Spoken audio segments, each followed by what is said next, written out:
Hola, con nosotros está Lucila María, profesora de la universidad, ex profesora de la Universidad de Camagüey, periodista.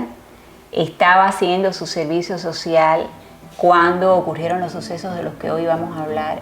Bienvenida, Lucila, a esta serie de programas del Observatorio de Libertad Académica.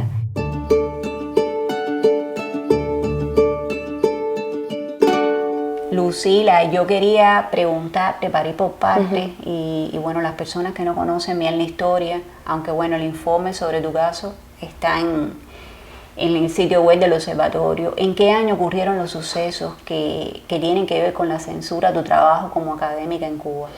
Como tal, comenzó en el año 2009, en el mes de abril específicamente, y lo sé porque fue a raíz de algo muy absurdo, una cosa que podía perfectamente no haber sucedido. Fue un recorte de un periódico, un artículo en un periódico que yo utilizo para poner en un mural de la... ¿Un periódico cubano? Sí, una publicación específicamente de Juventud Rebelde. Era un artículo del periodista Joel del Río. Había salido alrededor de finales de marzo y yo lo recorto y lo coloco en el mural de la facultad. ¿Qué tenía ese artículo?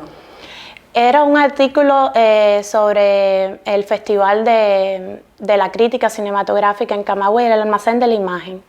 Joel del Río había estado y durante las muestras había visto un documental de un estudiante de periodismo, Eliezer, y había quedado de alguna manera impresionado con el trabajo de Eliezer, con su entusiasmo. Eliezer Jiménez Almeida, sí, el cineasta. Exactamente, que en ese momento Eliezer debe haber estado segundo o tercer año, en realidad tercer año de la carrera, específicamente estaba él. Y había hecho un documental acerca del estado constructivo de la universidad. El documental se llamaba Toileteando. Después de que había pasado el ciclón, pero bueno, el ciclón que no era el ciclón como tal, era otro ciclón, era el estado de la universidad, específicamente de los baños. Yo estaba sola en la facultad en el momento que yo hago eso, porque los estudiantes estaban fuera en una escuela, una especie de escuela al campo en un pueblo, Mamanantuao, lo recuerdo perfectamente. La primera semana después que regresaron y cuando vieron el artículo en el mural, pues eso creó una algarabía y ya yo comencé a escuchar rumores por profesores, amigos cercanos a mí que me dijeron que no había gustado que yo pusiera, porque dentro del artículo él decía a esos Eliezeres, y en aquel momento estaba muy reciente, las declaraciones de Eliezer con Ricardo Alarcón, entonces la coincidencia del nombre... Eliezer Ávila. Y entonces ellos también lo unieron de esa manera, estaban muy así con el tema de las universidades, porque se había creado esa situación en la UCI, había ese precedente, y entonces esto lo vieron como una forma de agitación política o de tratar de crear de alguna forma un estado dentro de la universidad. Así fue como ellos me lo dejaron saber, que eso era lo que yo había hecho. ¿Quién te lo dijo? ¿En qué circunstancias? Sí, el Pino Sosa, el decano de la facultad. ¿Se reunió contigo? Se reunió conmigo, pero no se reunió solamente él. Ya cuando ellos se reúnen conmigo era para una reunión que terminó en una sanción que realmente hubiera podido terminar en una expulsión. Pero realmente el decano sí desde entonces tenía la intención de quitarme del medio. Eso no había gustado, y a mis espaldas ya habían comenzado a entrevistar estudiantes, a sondear un poco. Yo acostumbraba a llevar estudiantes de periodismo a mi casa a ver películas de estas vetadas del ICAI, prestaba libros de Vargas Llosa, y había ese tipo de cosas que podían ser perfectamente normales, pero que para ellos era algo que no estaba dentro de lo que yo podía o debía. ¿Cuál fue la sanción, Lucila, específicamente en esa reunión? ¿Qué acordaron ellos para sancionarte?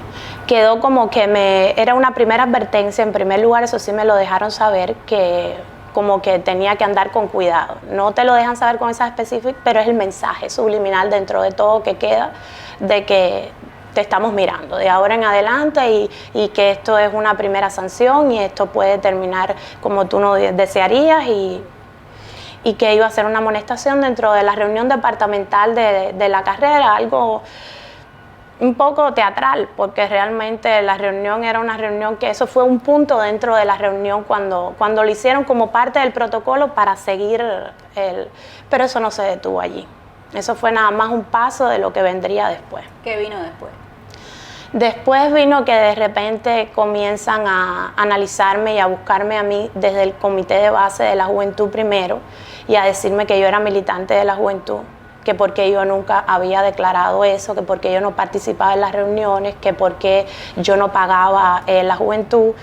Y eso era algo que yo, desde que empecé a trabajar en la universidad, yo no me interesaba, como tampoco me había interesado desde mi época de estudiante. ¿Y por qué entonces tú habías ingresado a la Unión de Jóvenes Comunistas? Yo me hago militante el 28 de enero, y eso sí lo recuerdo claramente, del año 2002. ¿Qué edad tenías tú? En el 2002, en ese momento, yo tendría como 17 años. Eras una menor de edad. Y como parte del proceso para pasar las pruebas de actitud, porque en el pre me dicen que si yo no era militante de la juventud, no me aceptarían en las pruebas de actitud, que era uno de los requisitos dentro de las pruebas de actitud. De hecho, eso nos lo decían a todos. Después nosotros, estando en la carrera, supimos que eso no era verdad, porque había incluso compañeros, dependía de la provincia, dependía de la escuela donde tú estabas. En el caso de Camagüey eran bien estrictos con eso, y de hecho en la prueba de actitud había una casilla para que marcara si eras militante de la UJC. Luego yo supe que era tal cual porque yo fui parte, siendo profesora después en la universidad, fui parte de la comisión de ingreso de pruebas de actitud, y sí lo era. Y no solamente era un requisito, sino también las ideas políticas. Se trataba de sondear a los estudiantes para ubicarlos políticamente. Eso era muy importante.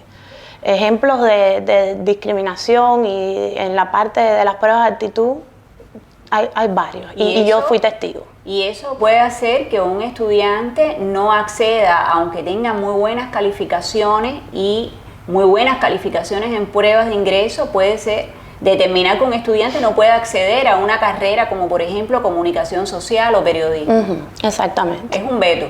Es un veto, y fíjate, si no es algo que ellos tienen escrito en blanco y negro, que varía dependiendo de la persona que esté en cada provincia, de cuán extremistas son en cada lugar. Porque si se aplicara para todos, no me hubiera encontrado yo con estudiantes después en la carrera que si no se lo habían requerido, ¿sabes? Era como una especie de presión que no se aplicaba igual para todos. ¿Te llegaron a visitar clases que tú consideras que era que estaba siendo monitoreada? ¿Cómo fue ese proceso de visitar tus clases? Eso no había sucedido. Y de momento él comenzó, el decano, a visitar mis clases. Lo hizo en 2 o 3 ocasiones en un periodo entre el mes de abril y el mes de junio. Después de ya casi 2 cursos de yo ser profesora, él nunca había entrado al aula y se sentó así atrás como un alumno más a las clases. ¿No fue con otros 2 miembros? No, él solo. ¿E hizo un dictamen técnico al final de la visita a la clase? Sí lo hizo, y nada, todo era muy, como digo, muy teatral, muy protocolar. Era parte de algo, como que ellos estaban buscando una justificación ya para quitarme, para sacarme. ¿Hubo otra forma en la que él trató de acercarse a ti, de hablar contigo, de aproximarse? ¿Hubo otras maneras de las que él trató de aproximarse? Por esa época fue en 2 o 3 ocasiones a mi casa, sin motivo aparente, porque eran excusas. ¿Tú lo habías invitado a tu casa? ¿Le habías dado tu dirección? No, él se presentó, tocó la puerta y mi mamá lo recibió, porque la tendría de mi expediente laboral, y la buscaría o la preguntaría. Yo era muy joven, ahora yo pienso en todas esas cosas, estamos hablando, yo tendría entre 23 y 24 años en ese momento. Y yo no le prestaba atención a nada de eso. Ahora, mirando hacia atrás, es que, ¿por qué no me lo pregunté? Y lo que sí me llamó la atención fueron esas visitas de ellos, pero eso mismo de la dirección, obviamente, quizás a lo mejor supe en aquel momento como si alguien se lo dijo algo, pero ahora honestamente no lo recuerdo. Si fue que alguien se lo diría o le preguntaría mi dirección a alguien. De todas formas, no había un motivo. Yo creo que fue a visitar la casa, a ver dónde yo vivía, el entorno, pienso yo. ¿Cómo es el proceso en que determinan que tú te tienes que ir de la universidad? Indira Mariño me cita a una reunión y le piden a una compañera de trabajo, amiga cercana mía, había estudiado conmigo en la universidad también, que me acompañara para que fuera de testigo. Ella no quería, yo le dije, para que sea otra persona, mejor que seas tú. vamos conmigo y acompáñame y ya, vamos a ver de qué va esto. Cuando llegué habían 3 personas, estaba Indira Mariño y 2 personas más, que eran parte del secretariado de la UJC de la universidad. En aquel momento yo no los conozco o no los conocía y realmente los nombres de ellos no los recuerdo específicamente, pero sus caras las puedo recordar. Y allí lo que se me analiza es por el tema de la militancia y de que ya yo había públicamente, abiertamente expresado de que yo no quería ser militante de la juventud, más que sí, que yo había tenido mi carnet, pero incluso yo físicamente no tenía el carnet. Estando en la universidad una vez como algo de estudiante, lo quemamos. Y yo eso no existía desde entonces. Y yo le dije que no me interesaba seguir siendo de la juventud. Y eso era una condición para ser profesora en la Universidad de Camagüey. Eso fue lo que ellos me dijeron, que si yo no era de la UJC o del partido, yo no podía continuar como profesora de la Universidad de Camagüey, específicamente en la carrera de periodismo. Lucila, hubo un proceso legal, tú tienes la resolución rectoral con tu expulsión, ¿tú tienes algún documento o a ti se te dijo? ¿Cómo fue ese proceso? Ese día lo que me dan a firmar a mí es el acta de todo el análisis de lo que habíamos hablado y me dijeron que sí, que si yo no lo deseaba, pues bueno, que estaba dada de baja. Eso tiene un proceso. Ellos dentro de eso, dar de baja a alguien de la juventud es incluso algo que no es normal. Los detalles, yo así específicamente de todo lo que me dijeron, mucho lo he perdido porque como que lo he bloqueado también. Sé que al final me dieron a firmar y una de las cosas que decía era que yo estaba de acuerdo de que si no era de la UJC, pues entonces no podía ser profesora de la carrera de periodismo. Y yo le dije, no, yo no estoy de acuerdo, ustedes son los que lo están diciendo. Y ella me dijo, no, pero es lo mismo porque es una carrera política ideológica. Y tú lo sabías cuando la estudiaste y cuando viniste a trabajar aquí. Es parte de una carrera política ideológica y tú no puedes dar clases, ser docente si tú no estás afiliada políticamente con el Partido Comunista, con la Unión de Jóvenes Comunistas. Lucila, ¿nadie te informó de la existencia del órgano laboral de base, de las instancias de apelación? ¿Te dijeron que podías apelar la decisión? Realmente yo creo que yo no estaba dispuesta a seguir en un entorno tan hostil en el que uno tuviera que mentir para sobrevivir, dejar de ser la persona que uno es o las ideas que uno tiene y callarse y vivir mirando por encima del hombro, porque ya eso era para mí esos últimos días de la universidad, lo recuerdo así, yo subía las escaleras con miedo, ¿qué será hoy? Porque todos los días era algo y yo como que me sentía incómoda. Y cuando ya eso sucede, yo lo sentí de alguna manera como una salida. Para mí yo dije, pues me voy. No me quieren aquí, pues me voy. Yo tenía 24 años.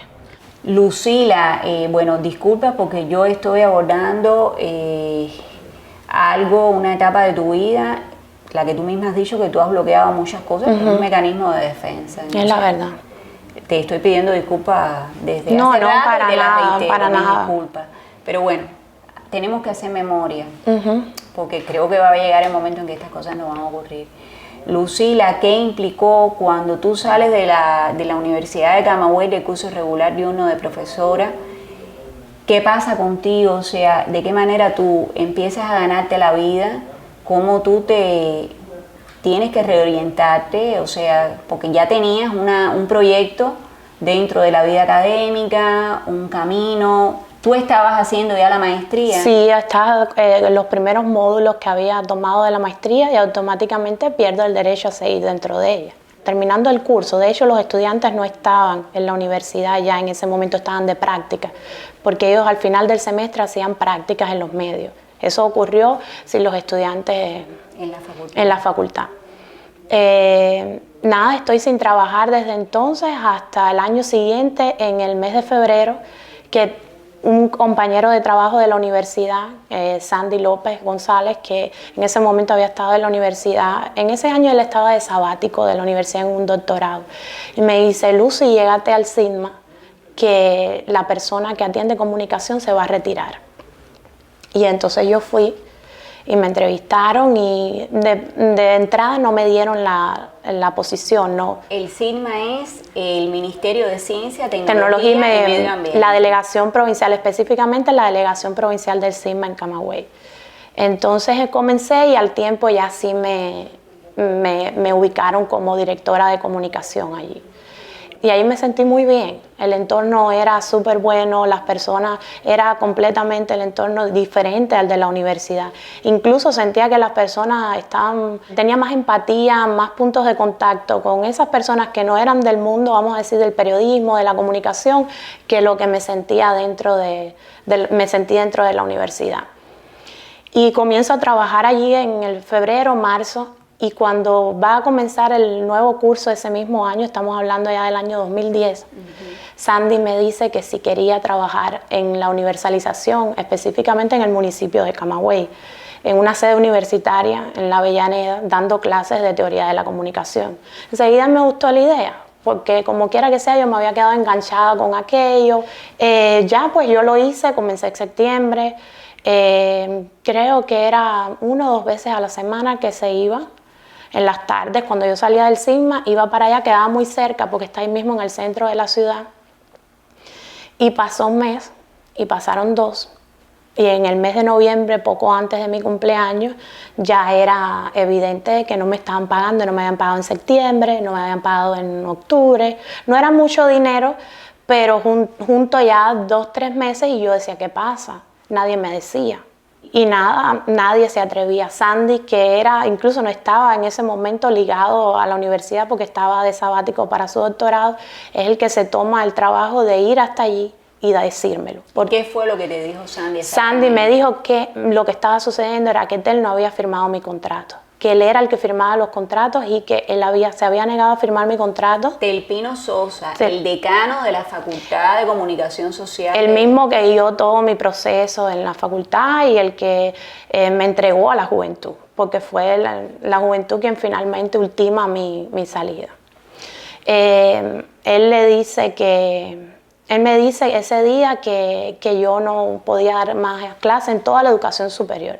Yo pensé incluso que que era como ponerlo muy grande, que no lo pensé con ese alcance así. Yo nunca más después de eso intenté en ningún otro lugar, pero que así me mandaba a decir él, que yo no solamente estaba expulsada de la Universidad de Camagüey, sino de la educación superior como docente, que yo no podía volver a trabajar en ningún centro de educación superior. Sin embargo, no hay un documento, nadie te dio un documento que dijera de alguna manera que legalizara esa situación. Eso no existe. Eso no, nadie me lo entregó, nada que dijera que por tal o cual razón yo no podía tampoco dar clase en universalización y no me pagaron esos meses. ¿Cómo tú podías estar en ese lugar, empezar el curso y estar 2 meses y un poco más impartiendo docencia sin percibir salario? Es una ilegalidad. O sea, esta persona, la jefa de carrera, estaba al tanto de esa situación. Ella sí, de hecho ella era mi persona directa. A ella era la que yo le preguntaba qué pasaba y ella se desentendió y me decía que ya no sabía. No sé, pregúntale a Tel. Yo iba todos los días, nadie me lo decía. Y era algo que estaba ocurriendo a mis espaldas, nadie quería decírmelo. No sé si por resolver la situación con la carencia de profesores que tenían veterinarios dando clases de comunicación social. Y yo pienso que era por eso, por la precariedad que tenían ellos en ese momento. Que necesitaban. Y ya Sandy sí fue y me dio la cara. Yo recuerdo, yo estaba subiendo para entrar mi bicicleta a la escuela y cuando él me dice, no, Lucy, no entres. Me dijo, él no ha firmado tu nómina, tu contrato. Él dijo que no puedes trabajar, que más nunca puedes trabajar. Pero yo, ¿cómo? Explícame. Y entonces cuando me dice que no era solamente de la Universidad de Camagüey, sino de la educación superior en Cuba, no podía volver a trabajar. Nunca me pagaron. Estaba lloviendo ese día, me acuerdo, me fui mojando a sí mismo porque yo creo que ya desde ese día yo empecé a pensar irme de Cuba. Porque yo me sentí humillada. Uno se siente muy frustrado, se siente humillado y quizás un poco de orgullo también de no estarle suplicando una cosa que por derecho, que es una arbitrariedad. Y que no sientes apoyo de las personas o el que quizás te piensa como tú no tiene la valentía de apoyarte y estás solo y te ves solo y en mi caso particularmente lo que hice fue alejarme. Tú estabas trabajando en la Delegación Provincial del Ministerio de Ciencia, Tecnología y Medio Ambiente ¿De ese trabajo tú también tuviste que irte? ¿Qué fue lo que pasó o te pudiste mantener ahí? No, de ese trabajo tuve que irme también. Y ahí hubiera podido quedarme, realmente ahí me sentí como no, yo creo que no me he vuelto a sentir en otro lugar. Las personas, el entorno. ¿Qué hacías ahí específicamente? Comunicación. Yo, relaciones públicas, yo atendía todos los eventos, la comunicación institucional específicamente. En uno de los eventos que preparé en una ocasión, me encuentro con Tel Pino Sosa, el decano de la facultad todavía en ese momento de periodismo. Y ¿Él fue al evento porque lo invitaron? No, de hecho, él fue al evento porque después supe que él acostumbraba donde quiera que había un evento y se podía ir a disfrutar de la comida, de la fiesta, él estaba, porque su esposa era Mayra González, la directora de Medio Ambiente del CISMA en Camagüey. Y él asistía a esos eventos junto con ella. ¿Él te vio en el evento? Él me ve en el evento y me saluda como si nada hubiera pasado, como si yo fuera una amiga de él o una persona cercana a él. Y yo apenas lo saludo, evidentemente, porque él para mí era todo menos eso. Muy próximo a eso, podría decir que 2 o 3 meses después, se sienta conmigo Alexis Díaz del Risco, el director de Seguridad Informática de la delegación del CISMA, con toda mi comunicación personal, con mis accesos a internet filtrados. Una de las cosas que recuerdo que me censuraron mucho era la época de los blogs. Joanny Sánchez tenía un blog que se llamaba Generación Y, compañeros míos, Ernesto tenía uno que se llamaba El Pequeño Hermano, Henry tenía uno que era de diarios de viaje. Henry Constantín. Y todos esos accesos me dijeron que qué era eso, que porque yo interactuaba completo Camagüey y otro amigo mío, Yodel Pérez Pulido, también tenía otro blog y todos eran contestatarios. Y eso fue una de las cosas, aparte mis correos todos abiertos. Y correos con amigos que no eran queridos de ellos, como correos con Pulido, que ya estaba en el exilio porque lo habían sacado del periódico, bien escandaloso fue aquello y todo el mundo sabía quién era Pulido, y mi relación con Pulido de amistad, mi relación con Henry, y todas esas cosas fueron puestas sobre la mesa, correos míos personales con amistades mías que estaban fuera de Cuba ya, y mis intenciones también de irme en aquel momento lo había como puesto en pausa porque yo tenía nacionalidad, ya la nacionalidad española, un pasaporte español. Era era cuestión de ya decidirme a dar el paso. Alexis puso toda esta comunicación personal tuya. ¿Para qué? O sea, ¿qué era lo que él estaba llevando un proceso de monitoreo? ¿Con qué objetivo? Me dicen que yo estaba haciendo un uso inapropiado de los recursos del CISMA, que el internet no me estaba dado a mí para que yo lo utilizara para visitar esos sitios, incluso tenían por tiempo el tiempo que yo estaba en cada página. Y por ejemplo, si yo había visitado el Miami Herald, por ejemplo, la página del Miami. Yo, imagínate, el internet para mí era una cosa mágica. Cuando yo llegué a Estados Unidos, yo me pasé 48 horas en internet. Era como una adrenalina, y en aquel momento también en el CISMA, porque uno no tenía esa posibilidad. Y eso era una puerta para mí. Cuando yo empecé a trabajar en el CISMA, tenía buen acceso a internet. Y yo buscaba constantemente, incluso buscaba cosas de Cabrera Infante, que durante años no había podido saber muchas cosas de él, ya estaba muerto Cabrera Infante cuando aquello, de Vargas Llosa también, que era uno de mis escritores favoritos. Todas esas cosas que pueden parecer muy sencillas, muy simples, fueron objetos de cuestionamiento. Y recuerdo que Andrea, la directora, que ella es ahora delegada del CISMA en Camagüey, era la directora de ciencia. Me dice, puede incluso que yo esté de acuerdo contigo o en alguna de estas cosas, pero yo no te puedo aceptar eso. Me disculpas, mi niña, muy así, muy gentilmente, muy cariñosamente, pero me dice, esto está fuera de mis manos, como diciendo, esto es algo que está mandado a hacer, esto está más allá de mí, porque ¿por qué razón llevaban ese seguimiento con tantas personas? En el CISMA precisamente yo. ¿Y te votaron? Ella me dice que yo, lo primero que me dice es que ya yo no podía seguir en mi puesto, que ella podía ver qué podía hacer por mí, así como una caridad, como algo así para tratar de ayudarme. Y yo como nunca me sentí violentada, porque están leyendo tus cosas personales, están viendo todo, cosas mías de mi familia, correos con amistades, todo, es como si te hubieran desnudado por dentro, como si te estuvieran mirando por dentro, cosas así, y la sensación fue muy incómoda. Y yo ese día salgo de allí y ella me dice, yo te llamo, nunca más me llamaron, nada, nadie me llamó, nadie me dijo nada, y ya. ¿Te volviste a quedar sin trabajo? Me volví a quedar sin trabajo. ¿Qué hiciste cuando te volviste a quedar sin trabajo? Todo mi esfuerzo para ver cómo me iba de Cuba, llamé a un amigo, Javier Fernández, que le pedí que me ayudara, que yo no tenía el dinero para pagar el pasaje para venir para acá, pero que yo quería irme de Cuba cuanto antes. Él me pregunta, ¿estás segura de lo que vas a hacer? Y yo le digo, sí. Y no he vuelto más nunca a Cuba desde entonces. Y mi mamá desde ese día sabía que más nunca iba a regresar a Cuba porque yo se lo dije. Saliste no solo de la vida académica, sino de la vida profesional y saliste definitivamente de Cuba. En este caso muy joven, eres un caso de una profesora universitaria muy joven, creo que probablemente la más joven de todos mis entrevistados como profesora, en cómo tu familia asumió el tema del acoso a que tú estabas siendo sometida, cómo tú pudiste sobrellevar esa situación respecto a la relación familiar. Yo siempre tuve apoyo de siempre de mi familia. De hecho, mis ideas, mi manera de pensar independiente, individualmente, como individuo, yo pienso que se la debo a mi familia. Y consecuentemente ellos siempre me apoyaron.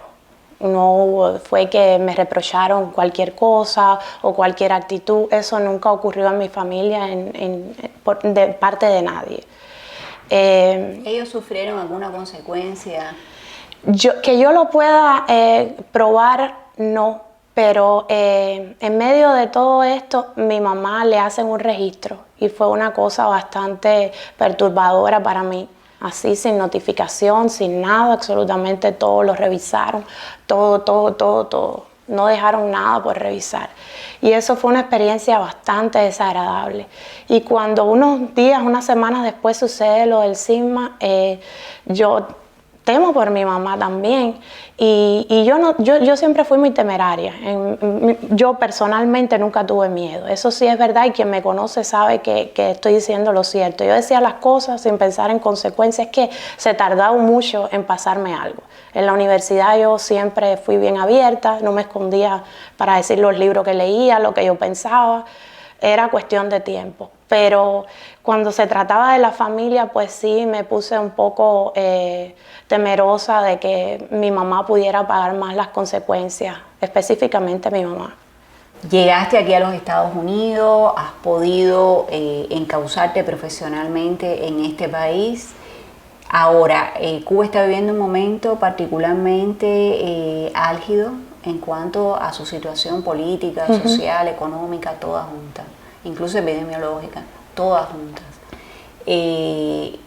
De cara a futuro, en una Cuba perspectiva, pensemos en Estado de Derecho, un Estado de Derecho.